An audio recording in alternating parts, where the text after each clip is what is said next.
দেড় মাসের শিশুকন্যার মৃত্যু ঘিরে উত্তেজনা। পরিবারের অভিযোগ, গতকাল স্থানীয় স্বাস্থ্য কেন্দ্রে টিকা দেওয়ার পর রাতে শারীরিক অবস্থার অবনতি হয় এবং মৃত্যুর কোলে ঢলে পড়ে শিশুটি। আজ সেই মৃত শিশুকে কোলে নিয়ে পথ অবরোধে সামিল হন বাবা মা এবং স্থানীয় বাসিন্দারা। কিন্তু একদম সুস্থ, কিছুই ছিল না, জ্বর সর্দি কিচ্ছু ছিল না।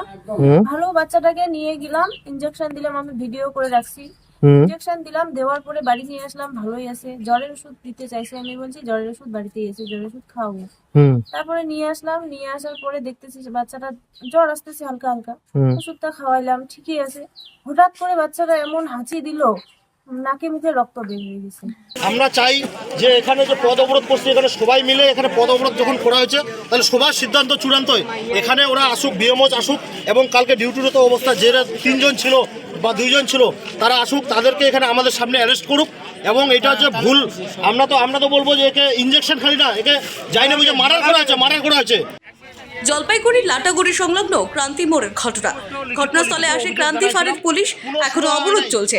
এদিকে স্বাস্থ্যকর্মীদের দেখা মিলছে না। জলপাইগুড়ি থেকে উজ্জ্বল রায়ের রিপোর্ট, টাইমলেস ডেপিকশন নিউজ।